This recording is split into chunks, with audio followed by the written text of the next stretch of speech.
This season may not have gone how we wanted it to go, but it's still belt-to-ass season. The Florida Gators dominate the Florida State Seminoles and the regular season with a 7-5 record. Let's go live. Let's talk about it. Let's celebrate it. Florida Gators, belt-to-ass.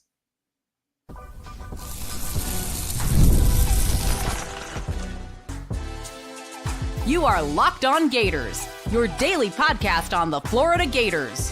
Part of the Locked On Podcast Network, your team every day. Woo.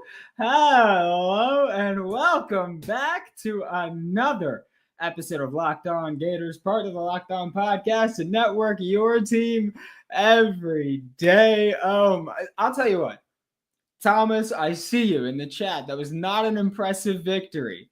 That wasn't a great win. But here's the thing. They still won, and I am a generational hater, okay? I am a generational hater. So you know what makes me even happier than the victory? The fact that Mike Norvell went up there. They planted the flag on my field. Win a damn game then. You pathetic loser. Absolutely embarrassing. Florida State Seminoles should be ashamed that that's the man they chose to represent their program. They planted a flag. Stop them then. Don't fumble 7 times. Get better players. Dominated. Ass whooping. Right? Yeah. I don't care if everybody's fighting. Because you know what? Here's the thing too. Here's where we talk about levels of, I know that people have their criticisms of Billy Napier, and I do too, right? Absolutely. But one thing that we've never said about Billy, and one thing that you never can say about Billy, is that Billy's not a great man, right? I think everybody's talked about that. And you could see that in that last interaction. That last interaction where George Gums waves the flag, plants it on the Seminole logo, and what happens? A fight ensues. A fight ensues, and who does what? Billy Napier goes in the middle of the action. Billy Napier's in there pulling people apart. He's going in there. He's pushing people away. What is Mike Norvell doing? Mike Norvell, the man who's making, $10 million a year to win 2 games? He got paid $5 million per win this year. What does he do? He goes and takes the flag and throws it because his fragile little ego, because he's not a good enough coach to get it done. That's what he does. That's what he does. I wish that Billy Napier treated Mike Norvell like he was Dabo and just punched him in his you-know-what one time. Just one time. Because that's what he deserved. Because, again, this was not an awesome game for Florida. This was not the best game for Florida. But they went out there and they dominated. And then they went there and they planted the flag. You know why you get to plant the flag? Because you won the game. You don't want them to plant the flag. You had 3.5 hours to stop them from planting the flag. You had 3.5 hours to make sure they couldn't plant the flag. And that didn't happen. Why? Because you weren't good enough. You aren't good enough. You've had one good year as the head coach of Florida State, and it was the one year where you had a bunch of NFL talent that, guess what? Other people developed. Other people did it. You didn't do it. You're not that guy. Okay. Last year, you had no problem with your players coming in and taking some of the dirt from the field, right? You had no problem with that. You had no problem with them doing whatever they wanted when they won. You don't want them to do that? Stop them. Also, can we talk about how after all that chaos ensued, Billy went to go shake Mike Norvell's hand. And what did Mike Norvell do? No, get out of here. Get out of here. You don't like it? Stop him. You get paid $10 million to coach a football team, build a football program, win football games. You didn't do a single one of those things right this entire season, Mike. You're just not good enough. I've got my criticisms of Billy, but I'll tell you what. I'd rather take Billy over Mike Norvell at any point right now. Okay? I take the guy that won this game, threw the last touchdown, because F you, right? And then his team went and planted a flag successfully, by the way. I know that there was the Ohio State one. Michigan never really got to plant the flag. But no, they did it. They did it. They planted the flag this time. They did it, and now they're smoking cigars on the field. They're taking pictures of the Work 'em Silly Gator sign. You look like Richard Sherman after the NFC Championship. Don't you ever test me with a sorry-ass coach like Mike Norvell. Don't you ever test me with a sorry-ass coach like Mike Norvell. All right? That's what we're doing. It's been 5.5 minutes. We haven't even talked about the game. Why am I upset? I'm happy. I'm happy, Zach. Don't get me wrong. I'm happy. I'm upset that Mike Norvell is a sore loser and that he's not a real man and the real coach there, because what the hell is that? Going and grabbing the flag and throwing it away? You don't want them to do it. Stop them. It's as simple as that.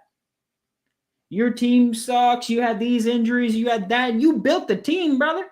I didn't give Billy a pass when they had Aiden Warner starting against Texas. I'm not giving Mike Norvell a pass when they have Luke Kromenhoek starting against Florida. I promise you that. This was a game, and I will say this again. If you're part of this subtext group, you know this. This was not a good game by the Florida Gators. This wasn't. My face is lighting up all different kinds of colors because I left the TV on after the Florida game. This is not a game where Florida played great, right? It wasn't. You got lucky. Florida State had, 7 fumbles, 8 fumbles? I've never even heard of a team doing that. But they did it.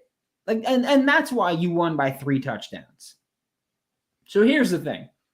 If I'm Florida, if I'm Billy, I'm calling whatever booster I need to call. Whoever's willing to shell out the big bucks. And I'm going, get me Solomon Thomas. Because you know what? I took 3 recruits from Florida State in the past week and a half. I beat his ass on the football field, and now I'm going to take his last worthy recruit. It's as simple as that. Do that. Because you're allowed to do that. Right? You're allowed to do that.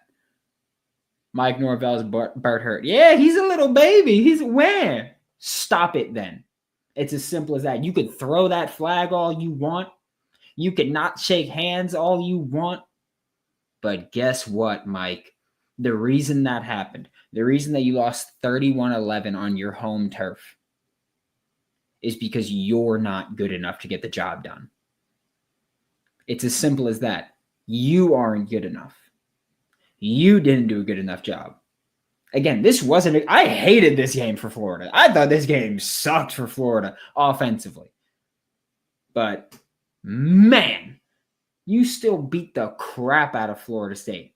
And Mike Norvell, little crying little baby that he is, upset that you tried to plant a flag. It's rivalry week, baby. It happens every year. Whoever wins is always trying to plant the flag. Tyreek Sapp's walking around with a Seminole head. That's it. That's the player's job to get the flag off the field. Losing head coach is weak-minded if that bothers him. That's what I'm saying. Senuda? That's the player's job. If the players, I had no problem with Ohio State when they were Ohio State player, when he took the flag and he ripped it up and he was throwing it, I got no problem with that. I really don't. I know that people can have a problem with that because, you had 3.5 hours to stop them. But a head coach, I hold you to a higher standard. You make $10 million to get your ass whooped and then have a flag planted on your home turf. And then what do you do? Because again, the big comparison there is that Billy Napier was moving through Amir Jackson, Tony Livingston. He's pushing people out. He's pushing the tight ends out of the way. And what is Mike Norvell doing? Pissing down his leg, throwing the flag away, while Florida's GM, Jacob LaFrance, is the one arguing with Mike Norvell about it. I saw you, Jacob. Stand on business. Let him know. I saw you. That's it. This wasn't a good game for Florida's offense, especially. But man, again, I'm a generational hater. I take legitimate solace in knowing that Mike Norvell, one, looked like a little, I can't say that word. I could say ass. I can't say that word that I want to call him. But that you made Mike Norvell look like that, and that I know you ruined his whole damn week. And again, that's the fun part about rivalry week for me. It's not even winning a game. It's not even you looking good. It's knowing that you made that other team's life a little bit worse. And that's the fun part of it, right? The Florida Gators are 7-5 after what was one of the worst starts we've seen in my lifetime. I'm 28. It's one of the worst starts I've seen in my lifetime. I wasn't going for a little Richard. I was going for a female dog, but you could use that one as well. But one of the worst starts in my lifetime. Still good enough to beat Mike Norvell by 3 touchdowns. Still good enough to know that he's got a $60 million buyout, and he's still going to be in Tallahassee. Yeah. There we go, Zach. That's what I'm talking about. Remember, I'm not mad. I'm happy as hell. Again, this was a bad win. This wasn't a great win. This wasn't a great performance. DJ Lagley played maybe the worst game that we've seen from him so far in college. But I know that you made Mike Norvell's day and the Florida State Seminoles' day a little bit worse. And that makes me happy. That makes me really happy to know that you made their day and their time a little bit worse. And that's all I need sometimes. Again, this is rivalry week. It's all about hating. A generational hater over here. And to know that you had Mike Norvell, look how you had him looking. Because again, the comparison is going to be that Billy was in there splitting things up. Billy was in there breaking up the fights. Your staff is in there breaking up the fights. And the leader of your program, the leader, the $10 million man at Florida State, was throwing the flag because his ego's too fragile to deal with losing a football game and dealing with the insults there. Mary Castles, as usual, Florida Gators show they have 0 class. Boo freaking who. You're going to have a 0 recruiting class. Remember, I like my friends, but I love my haters. And you can be a hater because guess what? Your team sucks. Your team stinks. They are horrible. They are terrible. They are just horrendous. And they just got blown out on their own home turf. Chat, we'll get to you in a minute. I love you. That's right. Boo-hoo, Mary. Let Mary know. Let Mary know that if you're going to open your mouth defending the Florida State Seminoles here, after Mike Norvell just did that in front of everybody, let Mary know that we don't care. Again, like our friends, love our haters. You're just not good enough. You're just not that guy, pal. We'll get to you, chat. I love you. We'll get to you in a minute when we get back with Locked On Gators. I love a great deal as much as the next guy, but I'm not going to crawl through a bed of hot coals or have to have with Mike Norvell as my head coach. Yikes.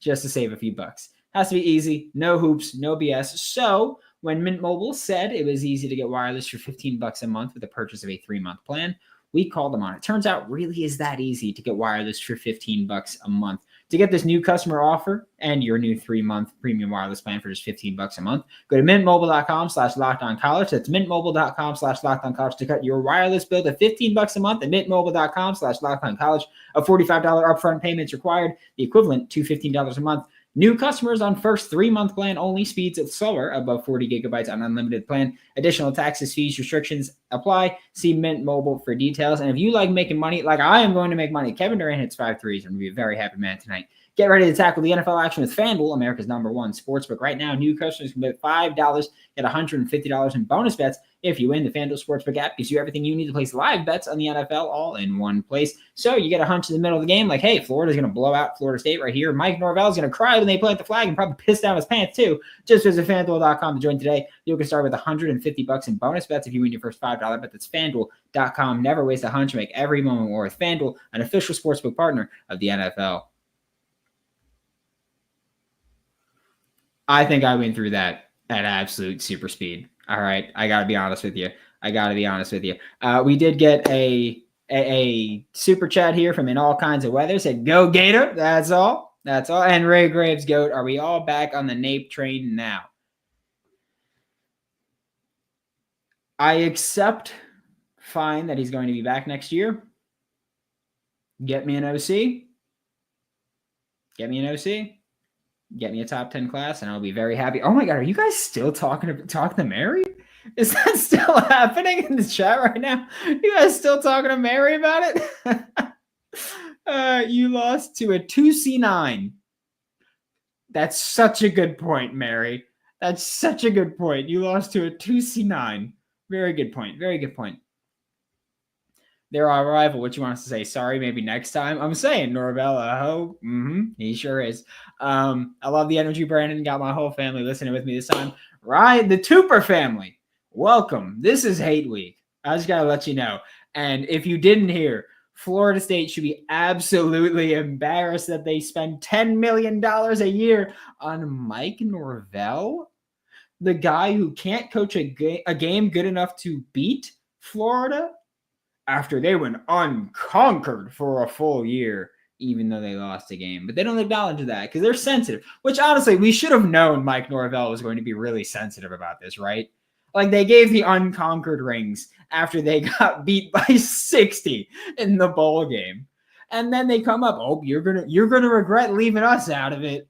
Then they have a 2-10 season with one of their wins coming against an FCS team, Charleston Southern. My God, that's embarrassing. And now it explains why he would throw the flag and get all in a tizzy about it. It explains it. Oh, man. Oh, my God. Look, I'll tell you, things may get bad at times with Billy Napier, but I'm really happy that we at least have a genuine adult man as our head coach and not a little boy that Florida State has to deal with in Tallahassee. Because, oh, my God. That's embarrassing. Oh, man. Good response to Mary. Yeah, I don't care. Like, people can say whatever they want about zero class, zero this, zero that. I don't care, man. Go somewhere else then. It's as simple as that. Just go somewhere else then. I don't give a damn. You lost to a 2-9 team. Huh? What 2-9 team did Florida lose to? They lost to Miami. They lost to Texas A&M. They lost to Tennessee, Georgia, and Texas. What are you waffling about, Mary? I really don't get it. Oh, man. I'm going to scroll down past the chat where everybody's dunking on Mary, deservedly so. Oh, but my goodness. Man, it's all been deserved. They need to learn how to hold the football is absolutely right. Saquon, is that how it's pronounced? I'm sorry if it's not pronounced properly. But yeah, I don't think I've ever seen 8 fumbles in a game before. Honestly, I don't think I've ever seen 8 in a game. 5 lost, but I don't think I've ever seen 8 fumbles in a game. I'm fine with Napier. Get an OC. Don't be complacent. Get an OC.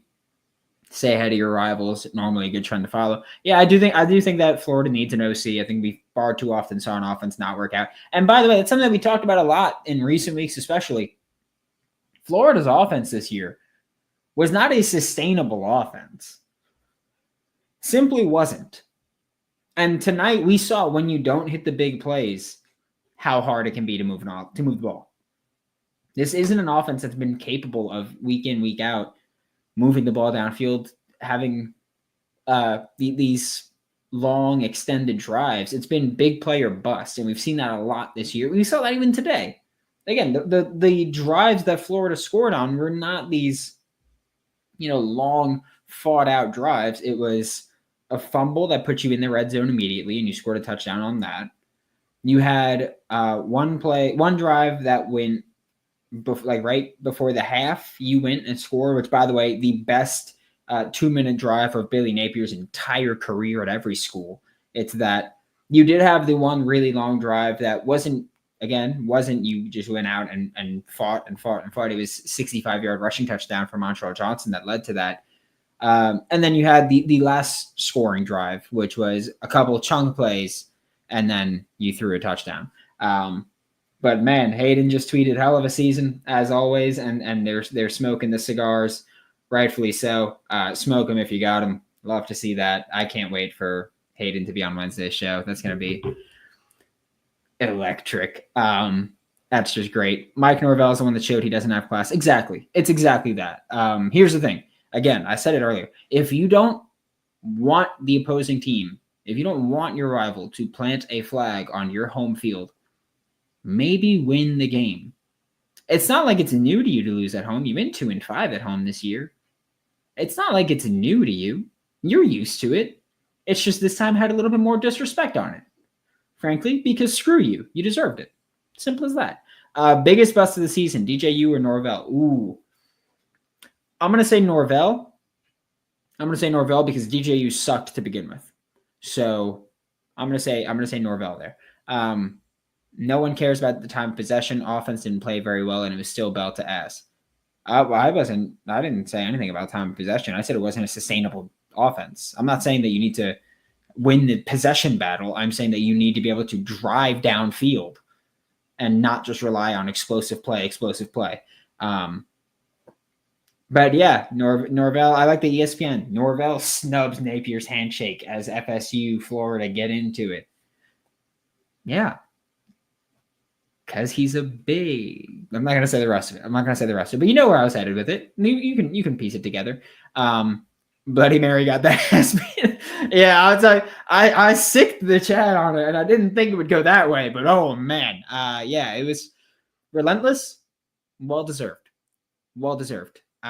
It was, and that's another thing. Mike Norvell was crying about what Florida running up the score, planting the flag. Like he called the timeouts. Mike Norvell called the timeouts that had Florida scoring at the end there. It's great. I'm sorry, I'm skipping some of the chat just because I see it's a bunch of dunking on Mary, and I don't think I need to do that anymore. I think you guys got her. The boys are lighting stogies on the field. They should be. Smoke them if you got them. You beat the crap out of your rival. And again, this is a team that week 4, we were kind of thinking like, oh man, if they win 4 or 5 games, they're lucky. And then you won 7, and then that's something to celebrate. You ended on a 3-game winning streak when in the past 3 weeks, Florida has won more games in the back half of the schedule than they've won in any season. Actually, in the past 3 weeks, Florida has won more games in the back half of the schedule. Past 3 weeks, so 3-0.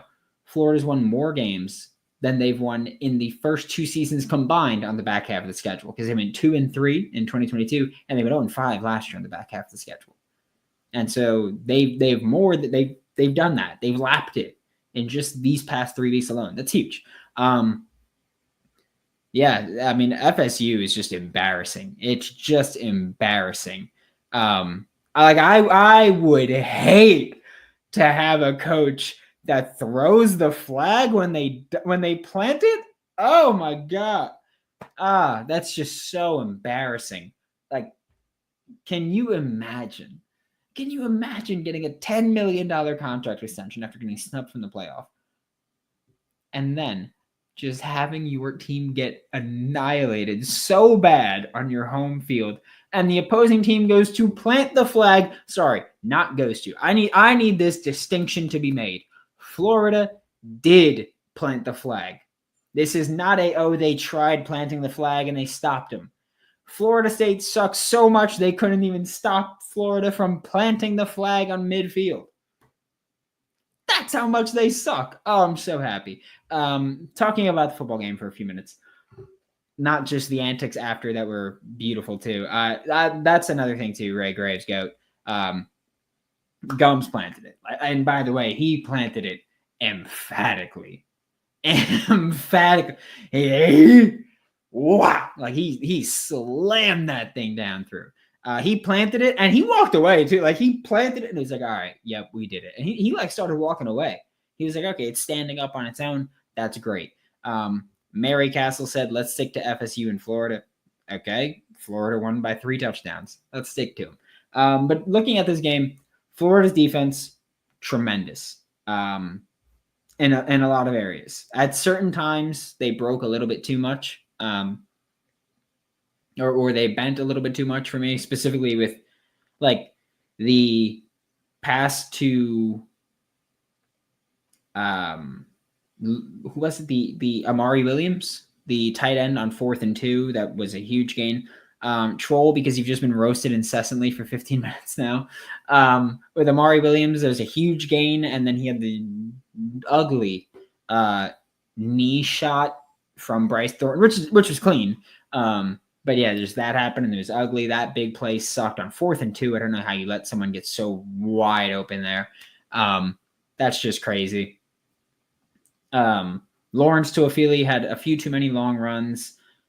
Luke Kromenholk for a while was kind of gashing you with the zone read. It worked quite a few times, and that was too many times.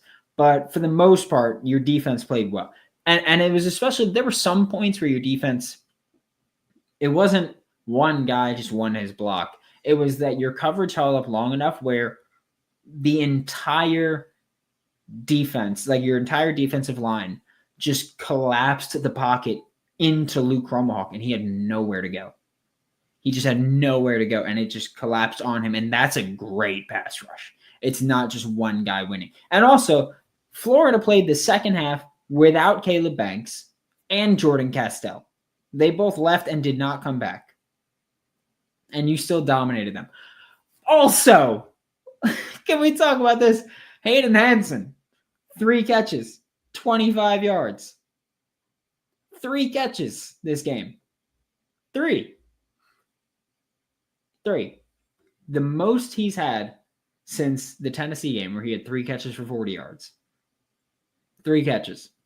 He had 1 catch against LSU 2 weeks ago. 3 catches against Tennessee a month before that. And then he hadn't had any catches there. He really didn't. And he was just bowling guys over. Like, he's a big, I've tried to tell you guys a lot. He's a big dude. You could see it if you watch this show. If you're new here, we have Hayden Hansen on the show every Wednesday during the season. We will have him again this week, and then I think once more at the bowl game. But we have him on the show, and you can see when I'm interviewing him, like, you can see me. You can look at me right now if you're watching this live, and you can see I'm not a big dude, right? I'm 5'11", 265, 270. 265, 165, 170. I just made myself a giant. I'm 5'11", 165, 170. Hayden is 6'8", 265, 270. And you can see it because when he's here, he's just like leaning, like he looks like a giant. And him just bowling guys over. Does Jack Pyburn have eligibility left? Yeah, I think Jack Pyburn has 2 or 3 years of eligibility left. He's a pretty young guy. So yeah, he's still around. Gators clinched their first winning season since 2020. It's huge. Yeah, Gloops, I'm sorry. I'm so pumped from this. I said that I am 270, which, again, if you look at me, if you listen to me, you know I'm not 270 pounds. But this was just a hell of a win, right? Even with Shoddy playing, FSU was so bad they lost the ball on a handoff 3 to 4 times. A lot of Livingston, haven't seen Boardingham. It is interesting to me, and I appreciate you bringing that up, Ray Graves Goat. I'm just gonna call you RGG here. But I appreciate you bringing that up, RGG, where Arliss Boardingham plays almost exclusively on 3rd downs when Florida's throwing the ball now. He really is out of the rotation. And even tonight, it was a lot of Tony Livingston out there in that role. It was really interesting, which, by the way, is also part of it. It's also part of why Hayden hasn't had as much passing production, is because when he's out there on 1st and 2nd down, Florida's more likely to run the football. And then on 3rd down, they bring in Arliss or Tony, which, by the way, is not a knock on Hayden. It is a knock on Arliss's ability to block. And I think you could see that. The coaching staff just doesn't put him in when they're running the ball anymore. They're just like, hey, he's not going to get it done. Stop doing it. Yeah, and like Saquon mentioned, we struggled establishing the run for half the game other than some explosive. That's what I've been talking about when I say Florida's offense is not sustainable. It's really not. Like, right now you're winning, but it is not sustainable to just go out there and say, hey, we're just going to live and die with explosive plays, and outside of that, we're not doing jack diddly. That's just not sustainable. This game, again, Florida, I mean, dominated. DJ Lagley really looks like Patrick Mahomes, but like the next-gen version, and doing it all as a true freshman. It's unprecedented given the situation after week 3. Look, DJ Lagley is putting out film that I promise you NFL teams are looking at, and they're like, 2027, he's draft eligible? Okay. We'll do. We got an older. The Falcons are probably like, hey, Kirk can give us another 2 years, right? And then we'll go for DJ. But Florida right now, like, offensively, Florida was not good this game. They weren't. They weren't as explosive as they've been in prior games. But their defense still did everything you need to get the ball, cause hell against Florida State, and keep you in good position. And that's all Florida needed. If you were playing a good team, you probably lose this game. Because again, Florida State fumbled 8 times. And again, this was maybe DJ Lagway, or not even maybe, this was DJ Lagway's worst game in college, easily. He was missing throws, throwing things in difficult spots, and then the receivers were dropping. We're dropping passes, and it's just tough. My main gripe with defense is we have all these sacks, TFLs, momentum causing plays, then allow teams. Yep. That's part of it when I say it's not sustainable offense, is that it's also not complementary football. Your defense is playing bend, don't break oftentimes, right? And when you play bend, don't break, you're probably going to be on the field for long drives. That's why you see the LSU game when LSU had like 90 plays. Ole Miss, they had more plays. This game, they had more plays. But when your offense goes on the field 3 plays and then they're out, or 4 plays and then they're out, your defense is going to be tired. That's why, I know there's people that go, oh, why is Wingo on the field? Why is DJ Douglas on the field? Why is this guy on the field? Why is Joey Slackman on the field? I know people say those things. And here's the thing. Because you got other guys out there playing 70 plays in a game. They're tired. It's as simple as that. Your offense needs to sustain something so that you can have a dominant defense. I'm not saying you need to go down there and drive and score a touchdown every single time. I'm saying that if you want to play complementary football, you need to sustain some drives, and then your defense can be more fresh. But again, right now, we're celebrating. It's a win. You made Mike Norvell look like a pansy ass in front of everybody.